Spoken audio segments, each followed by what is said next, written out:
धर्म पे भाई भरत छुटा, सीता प्यारी का हरण हुआ।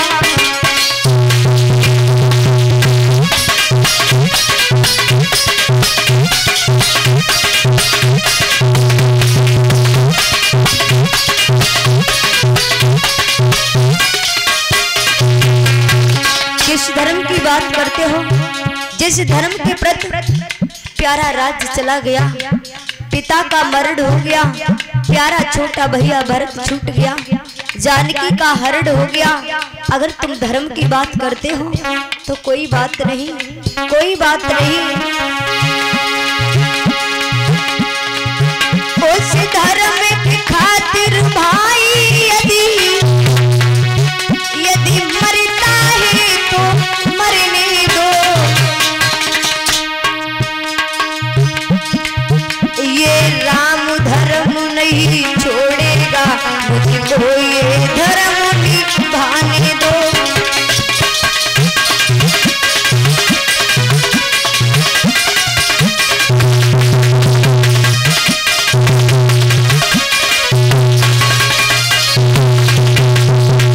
भगवान राम कहने लगे, सुसेन किस धर्म की बात करते हो? अगर धर्म की बात करते हो तो भाई मरता है मरने दो, मुझे अपना धर्म निभाने दो। अगर आप ऐसा कह रहे हो कोई बात नहीं, मत करो इलाज। मेरे भैया सुसेन वेद कहने लगा, एक काम करो, लक्ष्मण के बदन से इतना खून निकल गया है कि ये नाड़ी धीरे धीरे चल रही है, और सूर्य उदय होने के बाद तुम्हारे भैया को कोई बचा नहीं सकता। मैं आपको एक उपाय बताता हूँ कि रात्रि में ही अगर बूटी आ जाए तो तुम्हारे भैया को मैं बचा सकता हूँ, अन्यथा तुम्हारे भैया को कोई बचाने वाला नहीं है। मेरे भैया हनुमान जी कहने लगे हैं, प्रभु मैं जाऊंगा बूटी लेने। राम कहने लगे हैं, हनुमत रात्रि रात्रि लौट आओगे? हनुमान जी कहने लगे, हाँ प्रभु मैं रात्रि में ही लौट आऊंगा। मेरे भैया जब कहा है कि जाओ द्रोणागिर पे, और मंदिर के सामने ही उसी के आसपास एक चमकती हुई सितारों की तरह एक ऊँटी नजर आएगी, उसको ले आना। मेरे भैया आज पवन देव चले हैं वहां से। हनुमान जी जैसे चले, इधर किसी ने दशकंदर को जाकर के बता दिया कि द्रोणागिरी पर्वत पर हनुमान जी बूटी लेने आ रही हैं, जिससे लक्ष्मण के प्राण बच सकते हैं। मेरे भैया इधर रावण ने अपने दूतों को भेज दिया और कहा जल्दी जाओ और उस हनुमत को बूटी मत ले जाने देना। मेरे भैया बड़े बड़े राक्षस आए हैं। जैसे ही द्रोणागिर पर हनुमान जी पहुंचे तो वो राक्षस बड़े बड़े विशाल रूप बना बना करके हनुमान जी को प्रताड़ित करने लगे। हनुमान जी लंबी पूंछ करके उनको बांध के खींच खींच के जब जमीन में पटका तो एक बार भी ही उनके प्राण पखेड़ उड़ गए। मेरे भैया लेकिन हनुमान जी के समझ में नहीं आ रही थी, वहां पर सारी बूटियां राक्षसों की शक्ति से सारी बूटियां चमकने लगी। हनुमान जी के समझ में ही नहीं आ रहा था कौन सी बूटी लेकर के जाऊं। हनुमान जी ने सोचा अगर एक बूटी लेकर के गया, उस बूटी ने यदि काम नहीं किया तो तब तक सुबह हो जाएगा, हनुमत को कोई बचा नहीं सकता। आज हनुमान जी ने पूरा पहाड़ उठाया और लेकर के जिस समय रामादल में आए हैं, रामादल में जैसे ही आए हैं मेरे भैया लेकर के आए हैं, जैसे वो बूटी लक्ष्मण के मुंह में डाली, मेरे भैया लक्ष्मण उठ कर के बैठ गए। ध्यान देना वो बूटी कौन थी। जिस समय याद रखना भक्तों कि भाव बड़ा होता है। अगर भाव से तुम्हें कोई केले के छिकले खिला दे तो खा लेना, क्योंकि उन केले के छिकले से बड़ा कोई सम्मान नहीं होता। क्योंकि ध्यान रखना, कहते हैं कि जो स्वाभिमान सम्मान के लिए जीता है वही संघर्ष अपने जीवन में करता है। सिर्फ पेट के लिए अगर संघर्ष करो तो इससे अच्छा मर जाना बड़ी है। मेरे भैया वो बूटी जो थी, जब सबरी भक्ति करती थी, भगवान राम जब सबरी की कुटिया में पहुंचे थे, उस समय सबरी ने बेर दिए थे, जूठे करके बेर दे रही थी। सबरी सोच रही थी कोई ऐसा बेर ना पहुंचे जो हमारे राम को खट्टा लगे, चीख चीख के बेर दे रही थी। राम जी बड़े भाव से उसे पा रहे थे, लेकिन लक्ष्मण ने जूठा समझ के उसे फेंक दिया। जाकर के द्रोणागिर पर्वत पर वो बेर गिरा, जिससे वो बूटी तैयार हुई। मेरे भैया ध्यान रखना, हर चीज अपना बदला लेती है, चाहे वो अन्न हो चाहे धन हो। कहा है कि अन्न का भी अच्छे से उपयोग करना चाहिए कि उतना लो थाली में कभी न जाए नाली में। धन का उपयोग करना चाहिए, क्योंकि धन कहता है कि अगर आपने मुझे बचा लिया तो वक्त आने पर मैं तुम्हें बचा लूंगा। मेरे भैया आज लक्ष्मण जब उठ करके खड़े हो गए, इधर रामादल में खुशी का सैलाब उमड़ पड़ा। फिर से लक्ष्मण गरज पड़े, अरे मेघनाथ अब आजा मेरे सामने और युद्ध कर। मेरे भैया इधर जैसे ही मेघनाथ लक्ष्मण में दोबारा से युद्ध हुआ, तो लक्ष्मण ने ऐसा बाण मारा है मेघनाथ के, मेघनाथ धराशायी हो गया, जमीन पर गिर पड़ा। इधर मेघनाथ का सर काट लिया, सर रामादल में बहरा करके गिरा और भुजा जाकर के लंका में गिरी है। याद रखना भैया, बताया कि पिता से पति से सहे शेष मारा, शेष सुता विधवा भई, रहा न कोई शेष। भैया आज इधर मेरे प्यारे भाइयों रामादल में खुशी खुशी छा गई, जय जयकार होने लगे जब मेघनाथ का वध हुआ। और इधर सुबह सिलोचना जागी है और अटा पर जैसे चढ़ी तो देखा कि सामने एक भुजा पड़ी है। जैसे भुजा को देखा घबरा गई और सोचने लगी ये भुजा तो मेरे पति की है, लेकिन पता नहीं ऐसा तो नहीं कोई मायावी राक्षस की चाल हो। सिलोचना को अशुभ दिखाई देने लगे, ऐसा ही नहीं।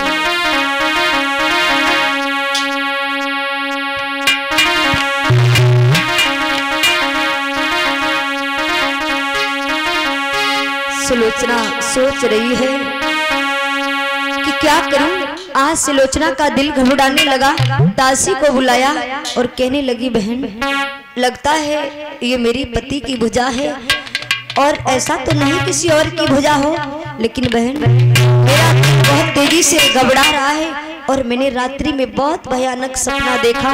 बोली है सिलोचना कि अरे सपने की बहना बात, बहना जो मैंने रात्रि में सपना देखा है बता रही हूँ, सुन बहन कि अरे सपने की बहना बात, लंका पे विपता मंडराई,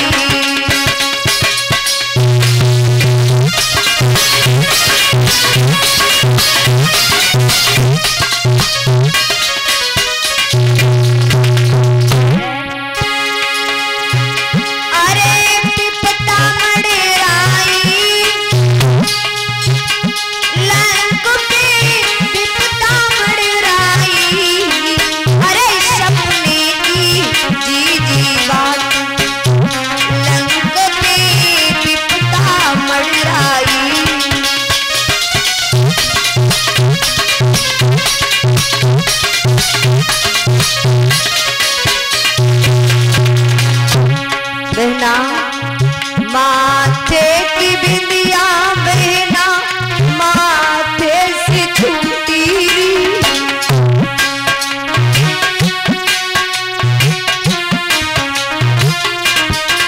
बहन रात में मैंने सपना देखा कि लक्ष्मण ने मेरे पति को मार दिया। और सुन देना आगे क्या हुआ।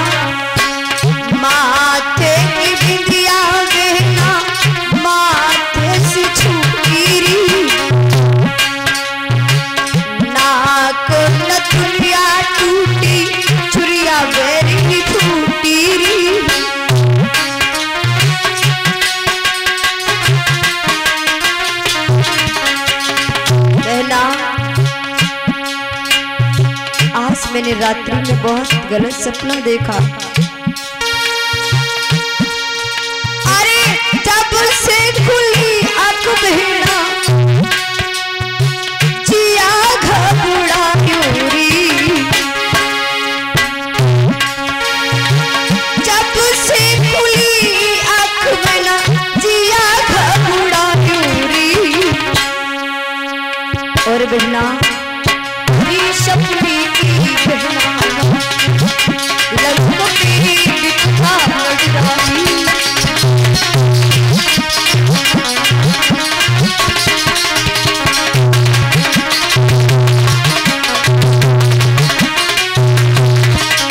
और बेटा आगे क्या देखा है मैंने, सपने में भाग्य बहना सब बीती फूटोरी।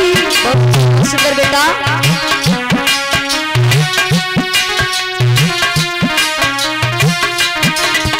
बहन, मेरा दिल बहुत घबरा रहा है, ऐसा लगता है कि कुछ गलत होने वाला है। सपने में भाग्य बहना सब बीती फूटोरी, लगन पितों ने सैया समर में मारो जी।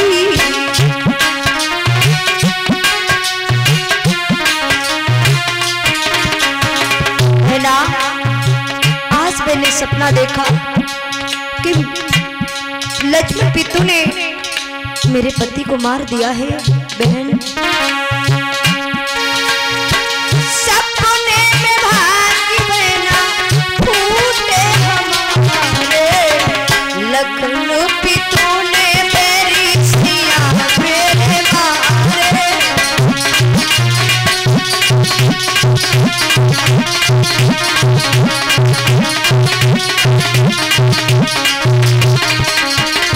और बहना फिल्म में बांधे न धीर बहना, फिल्म में बांधे न धीर बहना, कछु तो कहीं न जाए। और बहना अरे सपने की बहना हाथ के पिता मड़राई।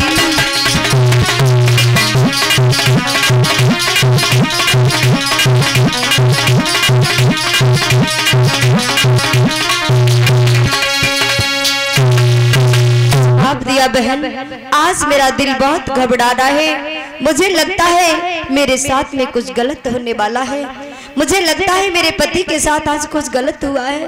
बहन ये सामने भुजा पड़ी है, मुझे बहुत डर लग रहा है, लेकिन ये भुजा मेरे पति की नहीं हो सकती, क्योंकि मेरे पति को मारने वाला कोई साधारण पुरुष नहीं हो सकता। और बोली है आज सुलोचना बहना, किशोर नर किन्नर माया धारी, मेरे पति को मार नहीं सकते।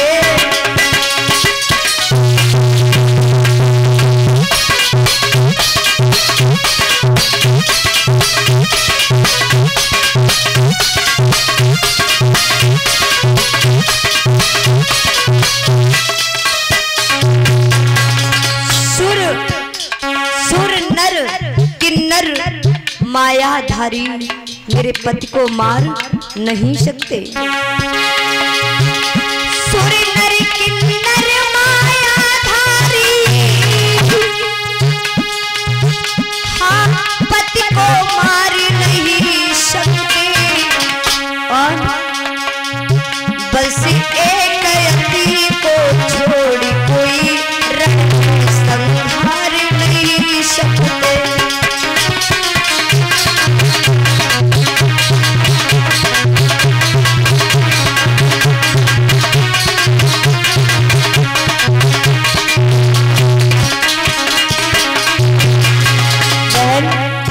मेरे पति को सुर नर किन्नर मायाधारी नहीं मार सकता है। हाँ बहन, बस एक अति को छोड़ रण में संहार नहीं सकता। मेरे पति को वही मार सकता जिसने 12 वर्ष के लिए वनवास काटा हो, 12 वर्ष सोया ना हो, भोजन त्याग दिया हो और 12 वर्ष नारी का त्याग किया हो, बहन मेरे पति को मार सकता है। और बोली है सुलोचना, फिर भी ईश्वर की माया है, उसका पार किसी ने ना पाया है। और जाने क्या बात हुई रण में, जाने